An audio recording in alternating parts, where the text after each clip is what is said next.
Now, turning to other news, the London Telegraph reports on the mystery virus that kills thousands of lambs. Thousands of lambs have been killed by a new virus threatening the survival of many British farms. It's also affecting the mainland in Europe. It's also affecting cattle. And so far, they've got 74 farms in the southern and eastern England hit by the mystery virus. The National Farmers Union has called it a potential catastrophe and warned farmers to be vigilant, saying this is a ticking time bomb. Alistair McIntosh of the NFU said, "We don't yet know the extent of the disease. We only will find out the damage when sheep and cows give birth. Then it's too late." So these are aborted fetuses. These are miscarriages. These are stillborns. These are heavily deformed animals that, although they're alive when they're born, can't survive because the arms and legs are twisted. And as they mentioned here, some farms on the mainland continent of Europe are losing up to half of their lambs, and farms in Britain are so far losing some 20%. But will they ever look at the real causes? Will they look at the supply chains, the factory farming, the government policies that perhaps make these kind of new mystery diseases possible? Of course, we don't know at this point, but this brings up directly a report that Jeffrey Smith, the premier GMO expert, brought up with Alex last week when they did an interview, not only talking about new confirmations and new evidence of how the extent to which GMOs are massively damaging the internal organs, the gut flora, and triggering sterility and infertility. You've also got the rise of a new super virus never before seen in science. They say it acts like a fungus. They don't know what it is. It can only be seen under an electron microscope, and yet it's getting into livestock and triggering abortions in a 24-hour time period. No other causes for it, and suddenly livestock are having miscarriages and all the other stuff we mentioned. Is there a connection? We don't know, but let's play that clip now from Jeffrey Smith because it's just bombshell. But I wanted to talk about a new way, one that some of your listeners might be familiar with. There was a study, a series of analyses done on aborted fetal tissue of livestock where the farmer was beside himself. There was such high rate of abortions, spontaneous abortions. And on the aborted fetal tissue was a new organism only visible with an electron microscope.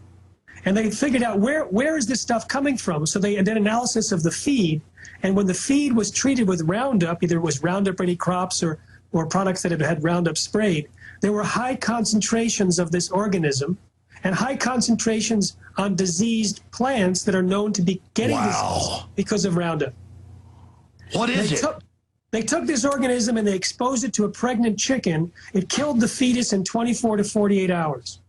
Now, this organism has never been discovered before. It's completely new to science. It's the size of a virus. It operates, it looks like a fungus, and it appears to be everywhere, but in high concentrations around diseased plants and infertile animals and animals that have spontaneous abortions. So a letter was written by a senior researcher. Good Lord. By a professor emeritus, in fact, Professor Dr. Don Huber, Good Lord. who had decades of study and was an expert at Roundup effects. He was also on a military group that evaluates the threats of outbreak of disease, both natural and man-made. And in his letter to Secretary Vilsack of the USDA, he said this is an emergency. He pointed out that there is widespread infertility among animals, that there might be a human link, of course, and that Vilsack should not approve Roundup Ready alfalfa because that would only increase the exposure of the population to Roundup at a time when we need to put money now into investigating whether this organism is causing the problem and linked to Roundup or GMOs. He sent that letter on January 17th privately to Secretary Vilsack. It was leaked onto the internet, so that's why I can talk about it. He was finally called weeks later by someone from the USDA. He gave them the names of the researchers, and the researchers have not yet been contacted by the USDA, and that was over a year ago. Let me stop him. Turning now to Ron Paul news.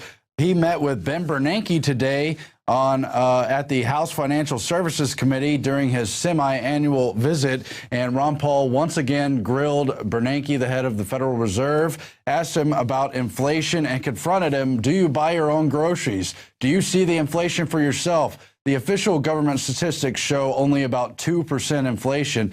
But Ron Paul points out here in the clip we're about to watch that the old CPI, the Consumer Price Index, and how the old way of measuring it shows prices actually going up at 9% inflation rate. But he says whatever percentage you want to agree on, we are losing the value of the dollar, and it's the Federal Reserve's policies that are doing it. And he has a great clip here, but what's not in that clip is we are witnessing today the end stages of a grand experiment, Paul said, adding the Fed's control over the nation's monetary supply has directly caused economic bubbles and all but destroyed the purchasing power of the dollar.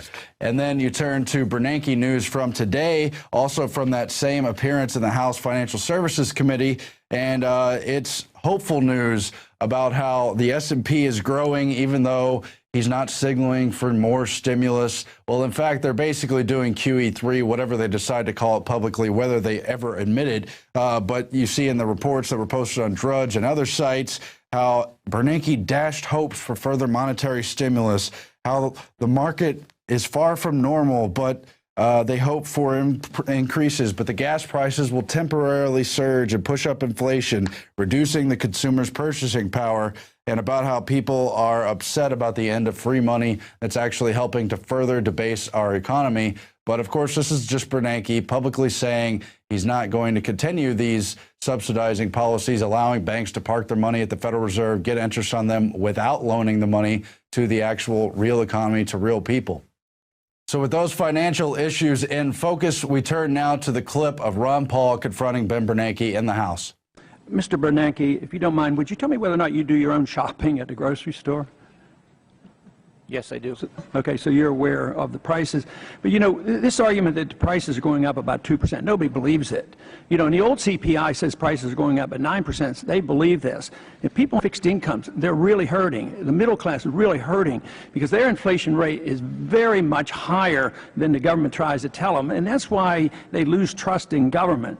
But, you know, this whole idea about prices and debasement of currency, if you loan me $100 and in 2 years from now I gave you 90 back, you'd be pretty upset.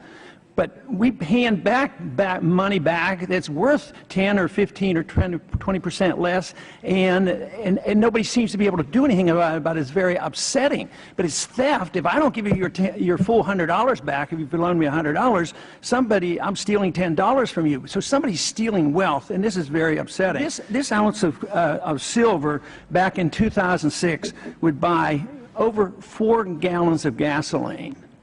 Today it'll buy almost 11 gallons of gasoline.